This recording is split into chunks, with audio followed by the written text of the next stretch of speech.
Hey guys, तो आज हम क्रिया शरीर का दूसरा टॉपिक देखने वाले हैं। क्या है?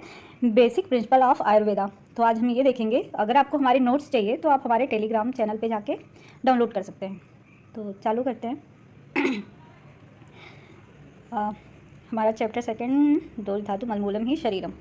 तो क्या होता है? पहली बात तो क्रिया शरीर के सिद्धांत अनुसार आयुर्वेद मुनियों ने चेतना वन शरीर के 3 मूल तत्व माने हैं। मतलब क्रिया शरीर के सिद्धांत के अनुसार आयुर्वेद मुनियों ने चेतना वन शरीर के 3 मूल तत्व माने हैं। कौन से? दोष, धातु और मल। ये 3 मूल तत्व माने हैं।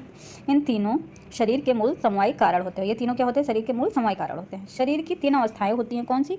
उत्पत्ति, स्थिति और विनाश। ये शरीर की 3 अवस्थाएं होती हैं। उत्पत्ति कैसे होती है? तो शुक्र और शोणित प्लस सूक्ष्म शरीर सहित जीव क्या होता है? उससे गर्भ का निर्माण होता है। मतलब शुक्र और शोणित और आत्मा, इसका जब संयोग होता है तो उससे क्या होता है? गर्भ का निर्माण होता है। फिर शरीर इंद्रिय सत्वात्मा संयोगोधारी जीवितम नित्य अनुबंधश्च पर्याय आयु उच्यते। मतलब शरीर इंद्रिय मन आत्मा, इसे हम क्या कहते हैं? आयु या जीवन कहते हैं। इनके संयोग को हम क्या कहते हैं? आयु या फिर जीवन कहते हैं। स्थिति क्या होती है? तो स्थिति गर्भ वृद्धि को प्राप्त कर जब जन्म लेता है तो शरीर वृद्धि करके शैशवावस्था मतलब बाल अवस्था से लेकर वृद्धावस्था को प्राप्त करता है। इसे स्थिति कहते हैं। मतलब कि क्या होता है कि गर्भ वृद्धि को प्राप्त करते हैं। मतलब पहले गर्भ बन गया, फिर गर्भ क्या होता है? वृद्धि करता है। वृद्धि करने के बाद वो क्या करता है? जन्म लेता है। जन्म लेने के बाद क्या होता है? जो शरीर होता है वो धीरे धीरे क्या करता है? वृद्धि करके बाल अवस्था से वृद्धावस्था को प्राप्त करता है। इसी को क्या कहते हैं? स्थिति कहते हैं। मतलब कि गर्भ से बाल्यावस्था से क्या होगा? वृद्धावस्था हो गया। इसी को स्थिति कहते हैं। फिर विनाश क्या होता है? तो जीवित शरीर की मृत्यु को विनाश कहा जाता है। मतलब जो जीवित शरीर होता है, जब उसकी मृत्यु हो जाती है, उसके शरीर से आत्मा निकल जाती है, तो उसी को क्या कहते हैं? विनाश कहते हैं। इस प्रकार शरीर की उत्पत्ति, स्थिति और विनाश में दोष धातु मल ही कारण होते हैं। अब क्या है? दोष धातु मल मूलम ही शरीरम। वात आदि तीनों दोष सप्त धातु है एवं मल, ये क्या होते हैं? शरीर के जो होते हैं मूल होते हैं, मूल आधार होते हैं। दोष की प्रधानता की बात करते हैं तो क्या होता है कि वात पित्त व कफ, ये तीनों दोष होते हैं। शरीर को दूषित करने के कारण इन्हें क्या कहा जाता है? दोष कहा जाता है। ये शरीर को दूषित करते हैं, इसीलिए इनको दोष कहते हैं।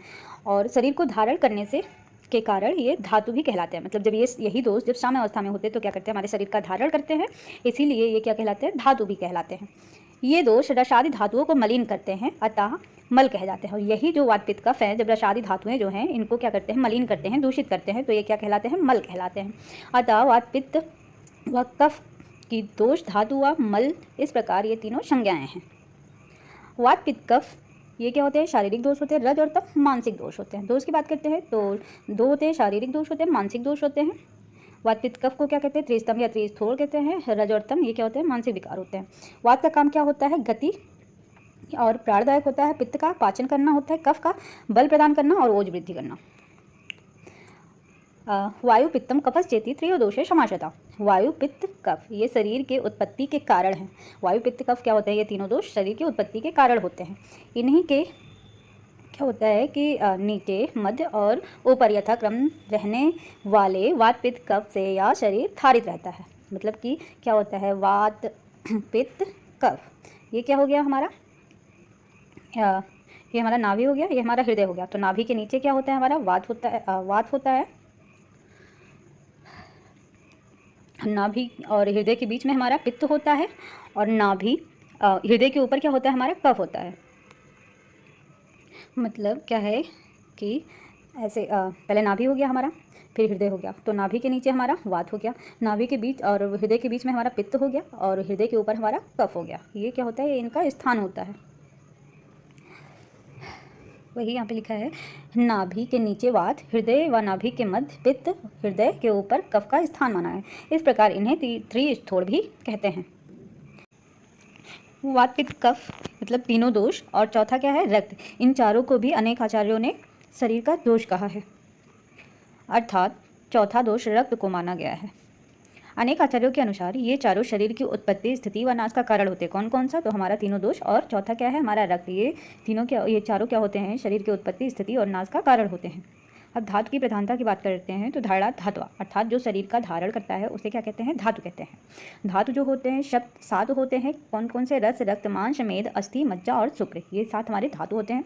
दोषों की अपेक्षा मुक्तया धातुएं शरीर का धारण करती हैं। वही धारणा धातुआ मतलब धातु क्या होते हैं? शरीर का धारण करते हैं। अर्थात साम्यावस्था में दोष व मल भी शरीर का धारण करने से उन्हें धातु कहते हैं, और जब सम अवस्था में दोष और मल होते हैं तो वो भी क्या करते हैं, हमारे शरीर का धारण करते हैं, परंतु यह कार्य मुख्यतया किसका है, धातु का है। धड़ा धातुआ अर्थात रस आदि शब्द धातुएं शरीर को धारण करती हैं, अतः इन्हें धातु कहा जाता है। रसाद्र अम्लम ततो मांसम मांस मेदा प्रजायते मेद सो अस्थि ततो मज्जा मज्जा शुक्रम तु जायते। मतलब क्या है कि रस से रक्त, रक्त से मांस, मांस से मेद, मेद से अस्थि, अस्थि से मज्जा, मज्जा से शुक्र धातु की उत्पत्ति हुई है। आहार का पाचन होकर, आहार क्या होता है, आहार का जब पाचन होता है तो किस भाग में, क्षार भाग व मल भाग मतलब किट्ट भाग में वो क्या होता है, विभाजित हो जाता है। वह रस और जो सार भाग होता है वो क्या होता है, व्यान वायु से प्रेरित होकर सभी धातुओं को पोषण देता है।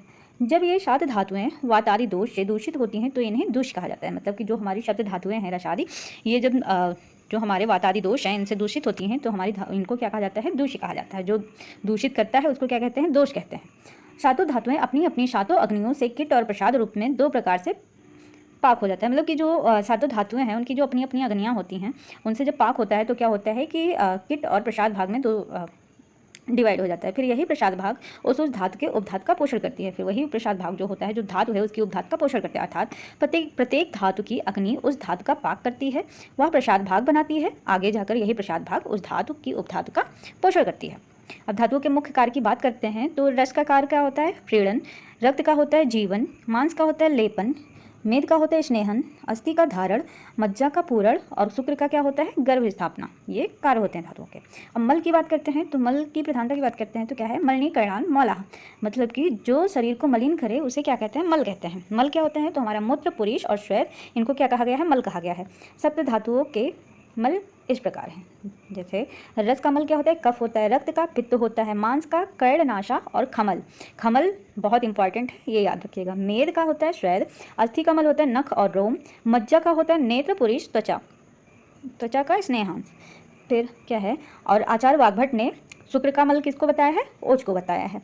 दोष धातु मल की साम्य अवस्था शरीर को स्वस्थ रखते हैं तथा विकृत अवस्था मतलब कि शरीर में अस्वस्थता उत्पन्न करता है। मतलब कि जब दोष धातु मल ये क्या होते हैं, सामावस्था में होते हैं तो शरीर इससे स्वस्थ होता है, और यही जब विकृत अवस्था, विषम अवस्था में हो जाते हैं तो शरीर हमारा क्या हो जाता है, अस्वस्थ हो जाता है, मतलब रोग से ग्रस्त हो जाता है।